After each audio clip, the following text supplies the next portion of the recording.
Welcome back to UC Davis Live. I'm Satirius Johnson. The U.S. economy is showing rapid growth coming out of the pandemic, but prices are rising and supply chains are fragile. Unemployment rates remain high, but employers say they still can't fill open jobs. So what's going on with the U.S. economy? How is it affecting American families? Are these temporary glitches or are some changes here to stay? Joining me to discuss these and other questions are two experts on the economy and how it affects people.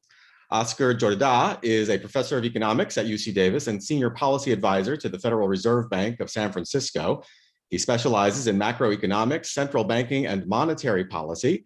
In March 2020, he co-authored a working paper on the historic economic effects of pandemics. And Marian Bittler is also a professor in the UC Davis Department of Economics and is affiliated with the UC Davis Center for Poverty Research. Her research focuses on the effects of government safety net programs on disadvantaged groups, economic demography, health economics, public economics, and the economics of education. And she's also a research associate with the National Bureau of Economic Research. Welcome to you both for coming on today, and thank you so much. Thank you. It's a pleasure to be here. So before we get started, just a reminder that this is a free webcast. You can watch it live and watch it after the live broadcast on the UC Davis Facebook, Twitter, and YouTube channels. We're aware of others posting links saying that you have to pay to watch this video. Please do not click on those links. This is a free webcast. And we are taking audience questions as usual. So if you're watching us live, just leave them in the comment section and we'll work in as many as we can. So Oscar, I'd like to start with you. How would you sum up the state of the US economy right now? Well, the pandemic put us in a big hole, and now it seems like we're getting a hold of the disease with greater vaccination rates and more successful and lower rates of infection. And you have to think that the economy went into a big hole, and now it's coming out of that big hole. So everything is going to look rosy in the short term, in the sense of the economy will grow quite fast in the next quarter and two, perhaps. And, employment is expected to pick up. And some of the bottlenecks that you alluded to in your introduction with respect to supply chains, which are being reflected in inflation, are probably going to work themselves out in the next few months. It's a different picture when you start thinking about the medium run and the longer run. I think one thing to keep in mind is once we've sort of covered the hole we were in, we're kind of in a position where we have to think what's going to happen to the economy at that point. Most commentators think that the economy will essentially have a gap to make up, that's going to take several years to fill in. And the reason, or there are several reasons for that. One is that the labor market has been scarred by the pandemic. Some of the sectors of the economy that were mostly affected probably saw a big reallocation of labor. People's skills have deteriorated. There's been a shuffling of what sectors have become more prominent and less prominent. So that's one explanation. Another explanation is that not all, but a great deal of research and development investment had stalled, waiting to see what happened with the pandemic. Obviously, you don't want to be investing very heavily in the middle of a crisis, so everybody's in a wait and see mode. And that delays some of the productivity gains that you expect coming down the pike. And so I would say in the short run, there's some reason for optimism that things are going to get better. In the medium run, I think there's going to be a little bit of a slowdown. And that seems to be validated by kind of the research that I've done with my colleagues in the department, Alan Taylor and Sanjay Singh, that looks at the effect of previous historical pandemics on the economy. And that seems to have sort of a very long run effect on the growth potential of the economy. So our analysis indicates that perhaps the economy won't be as buoyant as it might have been in the absence of the pandemic. So when you talk about medium term, what are you talking about? 2 to 5 years out? Yeah, I think that's a good way to say the medium term, 2 to 5 years out. I think the longer term, you're talking about 10 to 20 years out. So let's talk about inflation, because that's what everybody's worried about right now. Sure. It sounds like from what you said that you're not too worried about inflation being anything more than just a temporary situation. Yeah, let me explain that in a little bit more detail. What we see with respect to inflation is the following. When you look at prices of goods and services across different sectors, what you tend to see is that not every sector is experiencing inflation in the same way. Most of the sectors that are experiencing the highest rates of inflation have to do with sectors that had literally closed down and are now reopening. We are all familiar with the news when we hear about chip shortages affecting auto production. We've heard all about secondhand cars basically becoming more expensive because you can't really find the new car models that you want. That's trickling down through the release of new automobiles, computers, et cetera, et cetera. We think that those bottlenecks are going to be sorted out in the short run, maybe in the next 6 months or so. And so there's a feeling that inflation will start to taper down. That said, the outlook for inflation this year is probably closer to 3%, which is, a big jump with respect to what we had experienced in the 10 years following the Great Recession. So that's maybe a new normal for us. But in the context of the past 30 to 40 years, a 3% rate of inflation is completely normal. Right. Anybody who was kind of conscious in the 70s would look at 3% and say, like, that's nothing, right? Well, I was going to say, I mean, even if you take away the 70s, if you just focus on the mid 80s to now, or even before the global financial crisis, 3% inflation was nothing to write home about. It would happen with some regularity. Right. We just, following the financial crisis, we just saw inflation always below 2%. And so, we've had to switch modes essentially. Right, our thinking, yeah. So if it is just a temporary spike in inflation, if you want to call it a spike, what can we expect when things settle down, say in the medium term or the longer term? Will prices, like for things like gas and food and housing, will they go back down to pre-pandemic levels, or will you have to be careful there at these higher prices? You've mentioned three items that are very different: oil and houses and everything else. So let me separate those very carefully. I think, tomatoes, bread, travel, et cetera, et cetera. I think the overall rate of inflation will be under control. I think the Federal Reserve has its eye on the ball. It has a very well-defined strategy to be aware that its mandate is to control prices, but in its mandate, it's also to allow full employment. And so it's realizing now that these inflation spikes that we're seeing, so to speak, I wouldn't call them spikes, but a little bit higher inflation, those will probably be smoothed out over the next few months. You mentioned oil prices and house prices. Now, oil prices are a little different because they depend on geopolitical considerations. So what's going on in oil producing countries, what's the political stability in those countries, et cetera, et cetera. And so even though demand obviously has has a lot to do with how those prices evolve, there's also that component of prices that are completely outside our control. House prices is another one that I would set aside. And that's because we are in a situation where the world has never found itself before. And that is a situation in which there are more savers than borrowers. And it's difficult to find places to park your money these days and get some yield.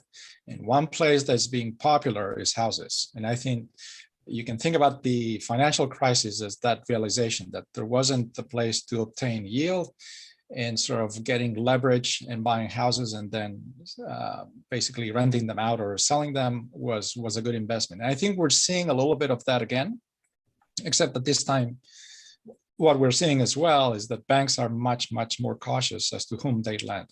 And so, there's that kind of silver lining that perhaps we've learned the lessons from the financial crisis.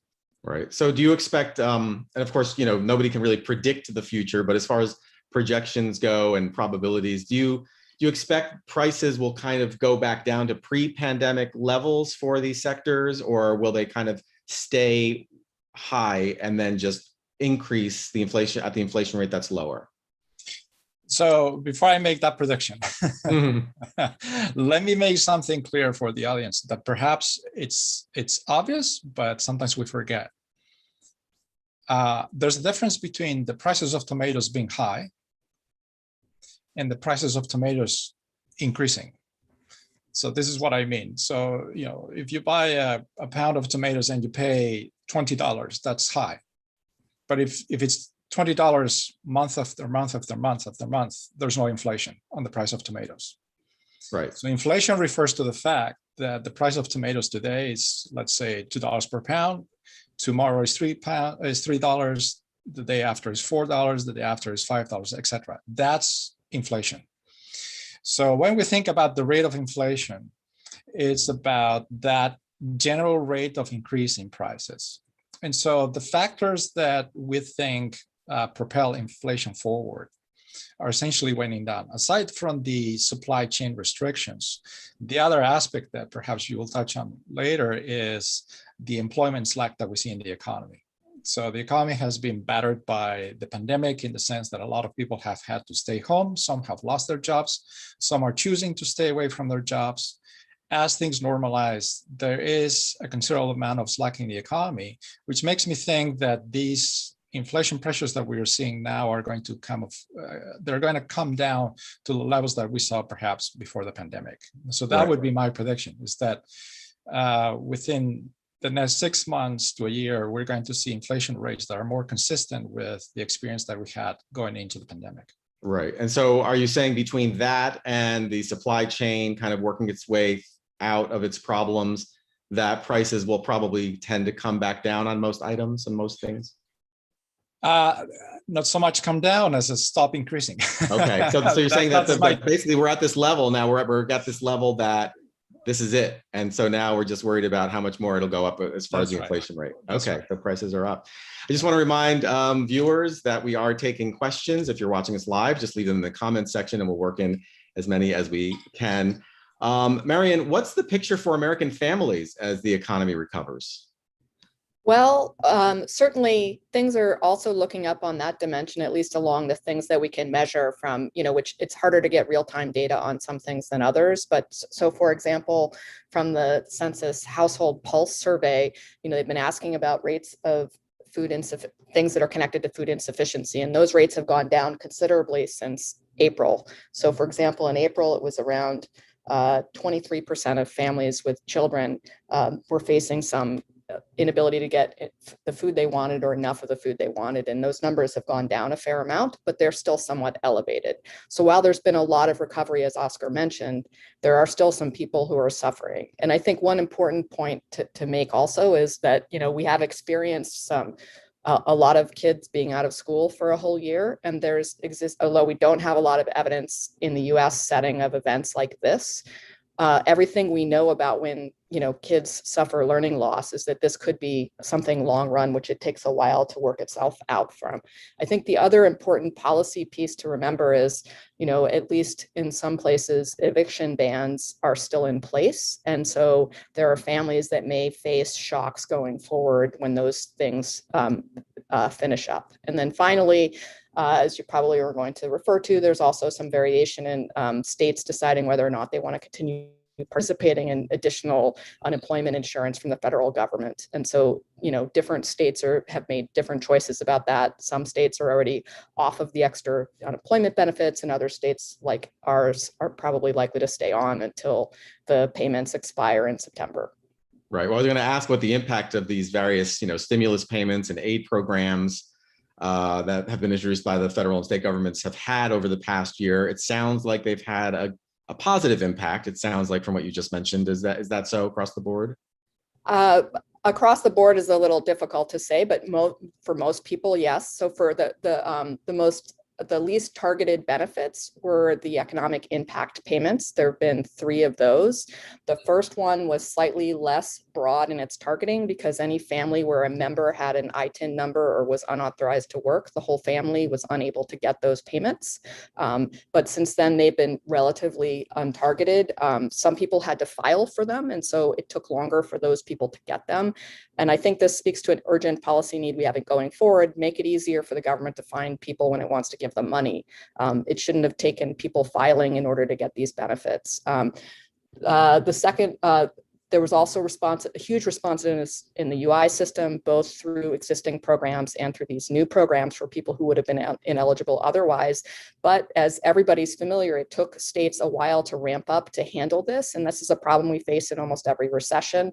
I think I am not focused on UI with most of my research, but I've done a little bit as it relates to the pandemic. But I think there have been a lot of discussion of the fact that, because you don't need that much UI when times are good. UI being unemployment insurance, right? Yes, sorry, unemployment insurance system. You don't need those payments when times are good. So you have a program, it's going along fine. You face a crisis, it's kind of a train wreck to try to get everything geared up to handle the volume of calls you're getting in a normal recession, much less now when there's this entirely new program being implemented. And then afterwards, everything goes back to normal and this pressure to sort of reform things goes away. So, these payments went out and lots of families were helped by them, but there are some exceptions. So again, some groups are ineligible for UI because they are not US citizens. And then additionally, there was this huge variation across places, relatively large variation across places and when they could actually get money out the door and how well they were able to process claims. And so probably everyone who's watching this saw some news story about Florida having a new system that was a complete failure. They went back to some amount of calling instead of doing it online. In California, we had a big report about a lot of fraud. And there were huge backlogs and there were variation across states in as much as 2 months and when these payments started going out. So it wasn't as though people were able to claim and then immediately got money into their bank accounts. There was this lag as the UI system started to do things and be able to pay out the benefits. And then the rest of our safety net, which is more of a sort of countercyclical one, the SNAP, in addition to UI, it's SNAP program or food assistance sort of started to pay out more benefits right away. And they made a number of rule changes that enabled more people to stay on the books and not have to come in person to offices. And that was also enormously helpful. But aside from UI, if you sort of average it over the entire time that we've been experiencing the pandemic, the UI benefits were huge, but a lot of the other benefits, on a per capita basis were not quite so large. But yes, there's been a lot of help from either the official safety net or these other kinds of sources to try to help people make ends meet. And what do you see is likely to happen as some of these programs begin to wind down now? Well, I think that, to the extent that the programs were alleviating these negative shocks, some families will suffer increased shocks. I think this is particularly likely to be true when these eviction bans end, although it is a slow process for people to leave. But a lot of people have, been taking advantage of sort of the fact that they couldn't lose access to their housing. I think as locales start to re-implement the rules that their safety net programs used to have before the pandemic, some people will probably lose access to benefits who are on the benefits now. Hopefully going forward, there'll be some push to sort of reform our UI system to make it a little more modernized and efficient at handling shocks. So I feel like there's this tension between, so if Oscar, if you're saying that, when this kind of all blows over, prices for things are going to be kind of at this higher level. So if tomatoes cost, $10 a pound instead of, $5 a pound 2 years ago, people are going to, want to push for higher wages so they can afford those tomatoes, but companies are pressured to not do that for their bottom line. And then also because, raising wages can also fuel inflation. So how does that work out for, the individual person who's trying just to make ends meet? Yeah, so I think you have to be careful. I didn't want to exclude the fact that there would be some prices that come down, especially those goods that have been exposed to bottlenecks where there's temporary blips in demand relative to supply. So what I'm trying to say is that the level of goods, obviously, the level of prices for most goods and services, won't keep rising to the extent that we've seen these days. You're right to point out this link between wages and prices, except that if you look at the past 30 years, that link has become weaker and weaker. And I think that's because what you're seeing now is a little bit a diminution of the role of wages in the total price of the product that goes out the door. And so companies have become much more adept at adapting to different wage pressures by automation, basically outsourcing, which is another way of saying they're going to buy the goods from a different country and bring them into the US, as opposed to, or maybe even opening a factory outside of the US as opposed to opening a factory inside. So for a number of years, if not decades now, producers have been adapting in that respect. And over time, what you see is that that link between wages and prices is a little bit less, or quite a bit less strong than it used to be in the past. But, you know, this process of coming out of the pandemic and all these things will sort out slowly. What we're seeing now with the opening of the economy and the pieces of news that say that employers have difficulty in finding workers, I think that will sort itself out. My sense is that a part of that is literally parents that have stayed at home with their children, and they were probably fearful of contagion and you know the situation, and they're probably waiting to see what happens in the fall.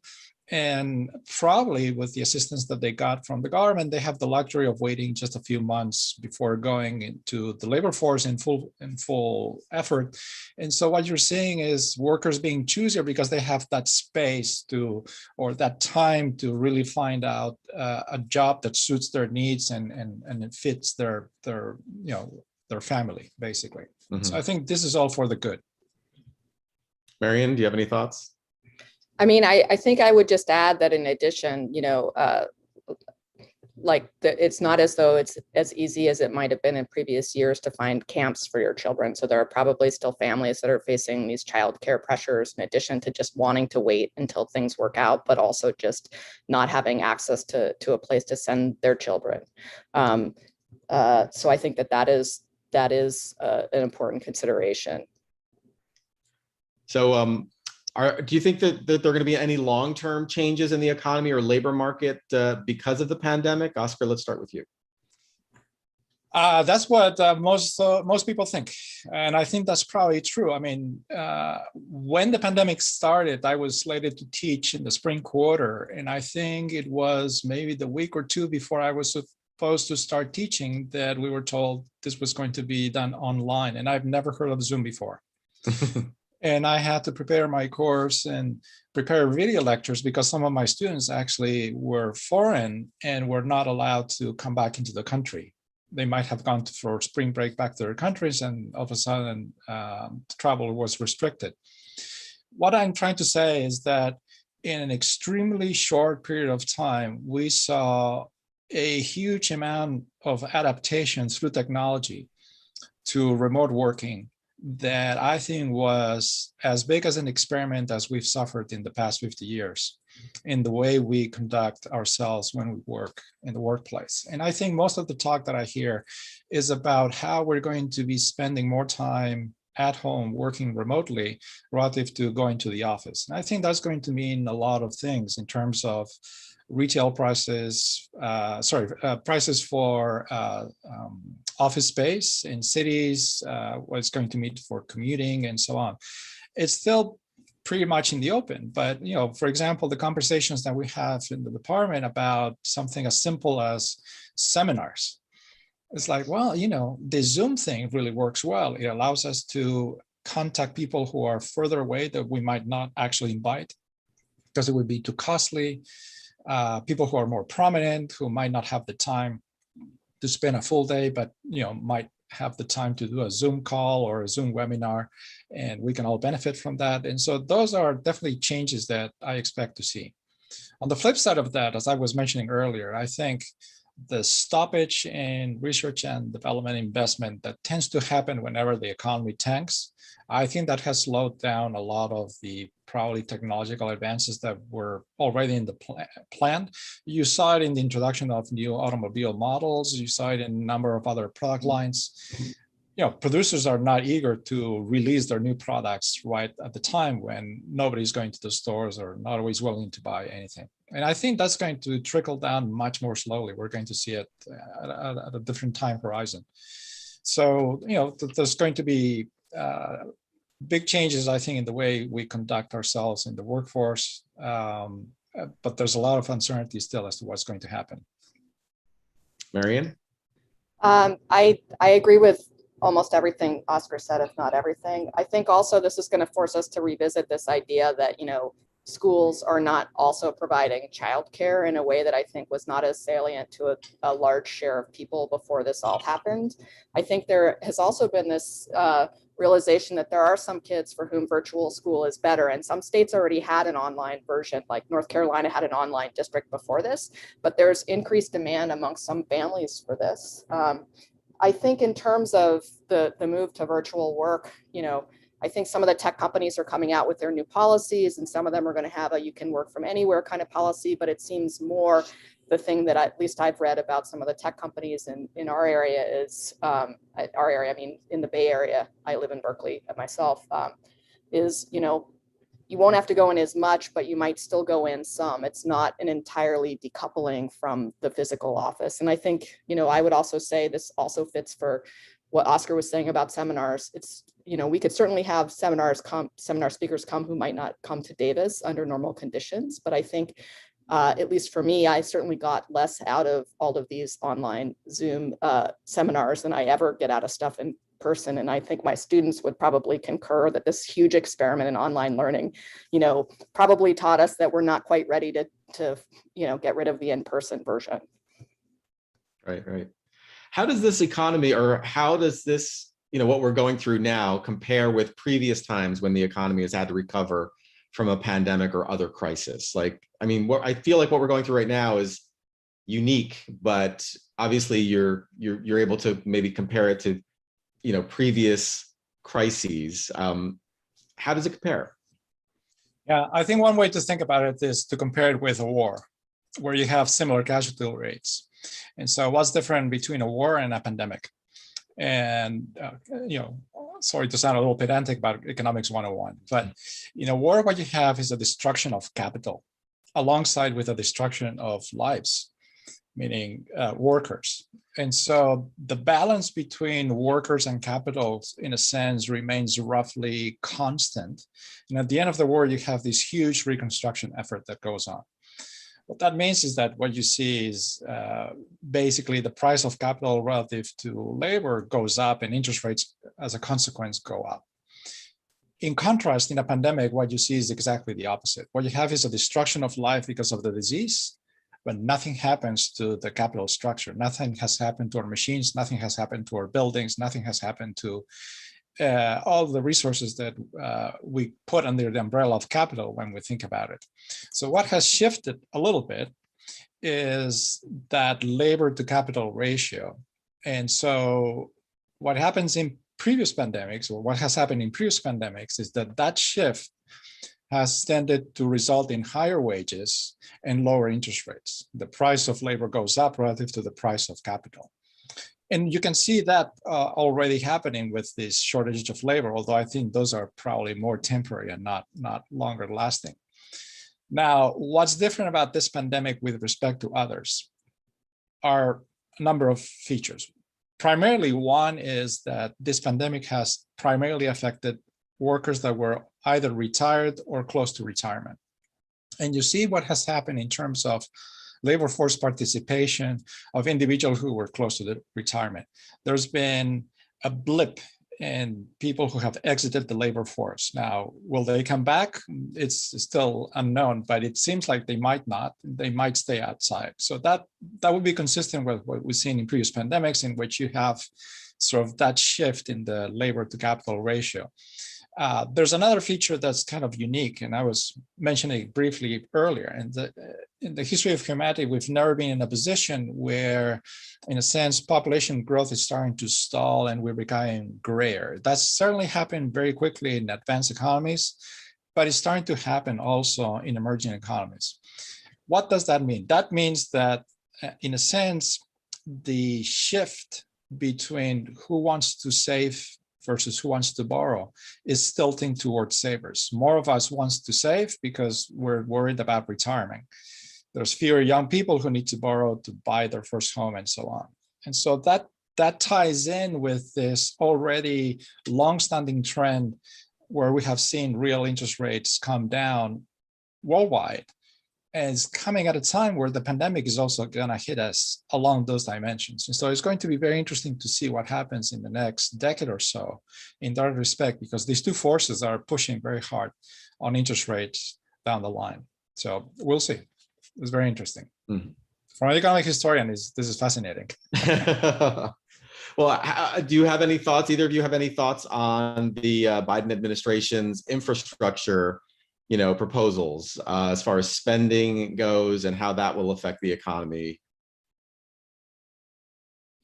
Oh, yeah. I don't have so much to say about the traditional infrastructure piece, which maybe Oscar can comment on, which is the bipartisan proposal right now. But some of the things that are inside of the sort of the bill that's at risk for reconciliation without a lot of support from the Republicans are, I think, very expensive, but perhaps very popular amongst a lot of the at least the Democratic base things. We're certainly one of the only economies that doesn't offer paid family leave that's very long, or job protections for even longer for people who have children. And if you want to encourage people to have children, you need to help them think that they could go back to jobs afterwards. You need to help them have support to stay home and take care of their children. And so I think that is a policy which there is plenty of research evidence to support as a useful policy. Some of the other policies I know less about, and I think, it's not clear that all of them will remain in going forward. And to get back to something Oscar said earlier, I think the healthcare sector probably deserves a little bit of special attention because, we've really, both hospitals face this enormous loss of revenue as all of these planned procedures went down. Then doctors and nurses and the rest of the healthcare sector face this incredibly stressful period where, some 600,000 people died of COVID, and many other people, there were more excess deaths than there were just the COVID deaths. And then now there's this surge of people coming in who are sick, who maybe have put off care over the time period. And so I think, some that may have some ramifications going forward for burnout amongst healthcare professionals, because I think we're facing a time when there might be other pandemics coming. It's not like this is going to just go away.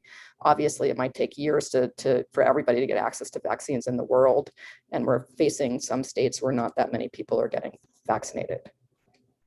Yeah, I would echo everything that Marianne has said. She's right on point.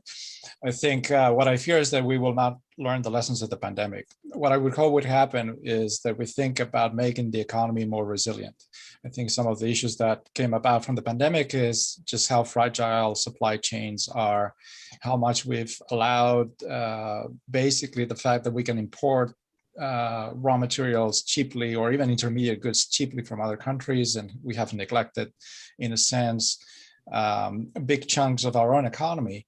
And yeah, it might cost a little bit more to produce some things here, but it might be worth it just to have that level of resiliency. The other lesson that I don't think we're quite learning is the one that Marianne was pointing out, is that our health system, which suffered because the way it's structured and the need it has for these procedures to be executed and raise revenue, it's also unclear whether we're going to develop the machinery needed to tackle a pandemic when it comes the next time. I think it was shocking to see how poorly the pandemic was handled, not just in the US, but in many other advanced economies. In terms of communication skills, I thought that was shockingly bad. When they told us to wear a mask and then they told us not to wear it, and they told us to wear it again. I thought there were other aspects that were very deficient at the beginning in terms of handling the spread of the pandemic and so on. Look, the infrastructure bill that's being proposed, it reminds me a little bit of what happens in Davis when we have a donor that gives us a bunch of money to perhaps open a new computer center or open a new lab facility. It's hugely helpful. But I think where we tend to forget is that facility will need to be maintained over the years. That's the investment part. That's the infrastructure that needs to be maintained. When you invest in capital, there's depreciation, and that means that you have to set aside resources to maintain that lab facility or to maintain that computer facility. And in the case of the US economy, you need to set aside resources to maintain roads, bridges, develop the network necessary to provide internet to everybody, et cetera, et cetera. And I think that's what's so difficult for politicians. Politicians are after short-term gains, and it's very difficult to convince anybody to set aside money for infrastructure maintenance. And now we're finding ourselves at a point where we can't wait any longer. And of course, it's very nice to have this huge infrastructure package, but guess what? That's just a reflection of our complete incompetence in maintaining a sensible program of investment year after year in which you maintain your roads and bridges up to the standards at which they were built, if not better. And so the argument there would be that you need to have a good highway to be able to maintain a good highway, rather than just stick with a crumbling highway. Well, I think what I would say is that it's nice to have a new highway and to have the funds for it, but along with that money that's set aside to build a highway, you have to explain how you're going to set aside funds to maintain it. And if there are no funds to maintain it, let's not even have the freeway until we have that sorted out. Right. So the current infrastructure build, are you saying that it does not have kind of maintenance built in? I feel that it's just a reflection of decades of neglect, as opposed to foresight, right, of where the country needs to go. Right. So basically learn from our past where we didn't maintain what we had. Moving forward, we need to factor that in. Okay. That's right. Clay, who's watching on Facebook, asks, will the current labor shortage accelerate automation generally? So this is actually some research that my colleagues have done at the Federal Reserve. Yes and no. I think the trend toward automation has been long in train, and it has perhaps picked up more notoriety in the press because now we're at a point where factories can have non-dedicated robots to do particular tasks. And so that's kind of eye-catching in the press. But when you look at the data, in reality, that trend has been going on for a while. I mean, you have these pictures of factories of automobile parts where it's a huge floor, maybe an acre in total, and you see one or two human people doing anything in the factory floor. And so, there was this story in the Atlantic not that long ago where they had this wonderful worker. She was a single mom who had to drop out of high school, and she was essentially packing these auto parts into boxes. And I think she was making something like $12 an hour, which wasn't very much. And so she was saying, hey, could you raise my salary? I've been at the company for so many years, doing a good job, no complaints, always getting full stars. And the supervisor said, I wish we could, but the minute we pay you $14 an hour, your job disappears because we'll replace it with a robot. So we're only going to keep you up to the point where we can pay you essentially $12 an hour. And so that's just a trend that we saw over the past few years. It's probably strengthened somewhat during the pandemic, but I don't think there's been a huge shift as a consequence of the pandemic. Okay. Diane, who's watching on Facebook, asks, is there any evidence that remote work is less productive? Is there any evidence regarding the efficiency of face-to-face work? What are the most important work activities that need face-to-face? I think here we don't totally know. I mean, I do think I think even the preliminary evidence that we've had so far is that this, immediate putting a bunch of kids into online school was not very good for learning in an aggregate sense. We won't know very well until next year because all the standardized tests. So states had to do something this year. They didn't do anything last year. So it's going to be a while before we have some sort of, directly comparable numbers, like even the nation scorecard, the NAEP wasn't done, I think, this year. But I think we're going to learn something from this. Certainly previously we didn't have much telehealth because people couldn't get reimbursed by their insurance for it. And there were some changes that allowed that to happen. And I think maybe we will learn a lot about which specific areas are more amenable to telework versus others. Yeah, I think there's some mixed evidence coming from Stanford. Nick Bloom at Stanford has done research on this and continues to do research on this. It's very heterogeneous. I think it varies a lot by sector. It depends a lot on the job that you're talking about. I mean, we know, for example, X-rays are now being read in India. That's a very easily outsourceable job that can be done remotely, clearly. But for example, if you talk about something like more intellectually rich activities, like Marianne was mentioning, teaching is clearly one. But I'm just thinking about my colleagues. Meeting my colleagues one-to-one for the first time, I think last week or 2 weeks ago, prompted me to have already a couple of research ideas, and for me to share a couple of research ideas that they just don't happen via Zoom. That sort of casual contact next to the water cooler leads to some conversations that just simply don't happen via Zoom. And I think we have to be careful about having sort of general statements about productivity. It's going to be very job specific, very specific to the task that we're talking about. I think there is some evidence that working from home, at least part of the time, for some workers has resulted in higher productivity. Right. So as we start to wrap up here, let me ask each of you, I know we've talked about it a little bit, but if you were to pick, say, 1 or 2 lessons each from the pandemic, whether it's having to do with economic management or how we support workers and families or the economy in general, what do you think those lessons are? Oscar, let's start with you. Lesson number 1 is we don't have a resilient economy.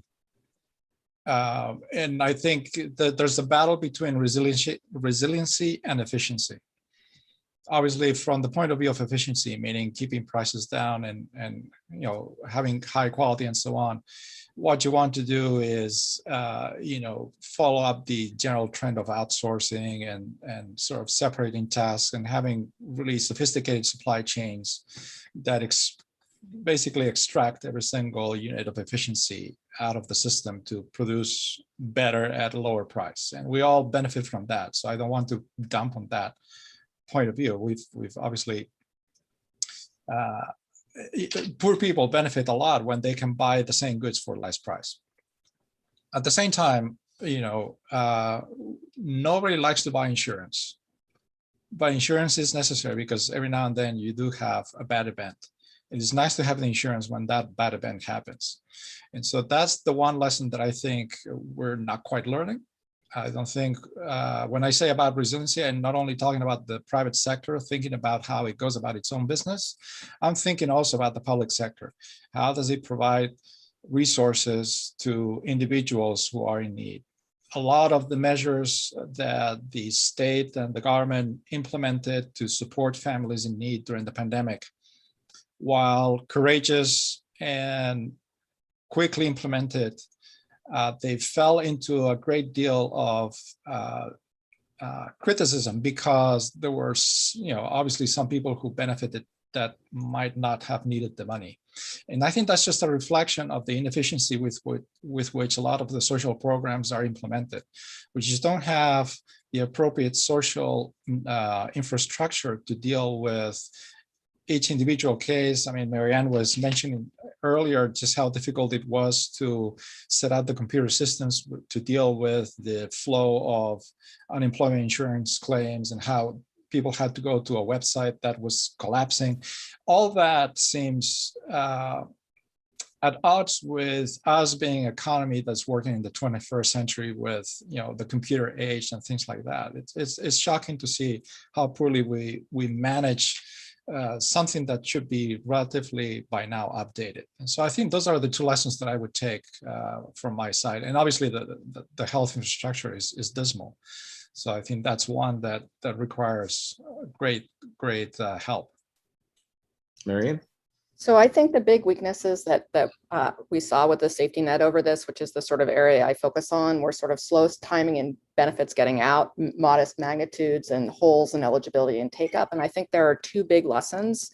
The first is, while traditionally when recessions happen, the federal government passes laws to extend UI beyond the premiums that are paid by firms, we should have a system of automatic stabilizers where when things are bad, you don't need to wait for Congress to decide, but you have triggers that say the unemployment rate goes up by this much, extra payments go out to the states. But I think that goes hand in hand with modernizing the UI system. There are 6 or 7 states for whom the max tax on employee wages that go to support the UI system is $7,000, including California, and that's been unchanged for decades. And after every recession, there's a group that meets and says we should modernize UI, but we really need to modernize the UI system, I think, to be more effective when things are bad. And I think that goes hand in hand with something else that Oscar said, which is that we need to modernize our data system and cut administrative burden. So the people, there was maybe estimates that as many as 6 million people might not have gotten the first EIP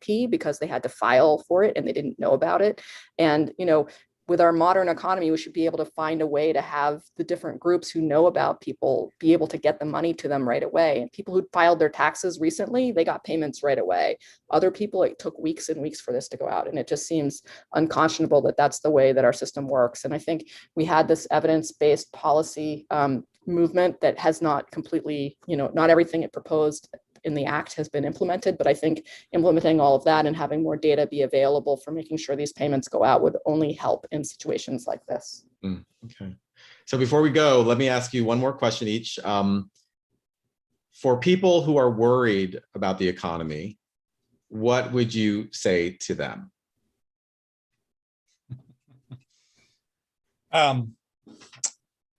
I would say they should look at the future with a little bit of optimism. I think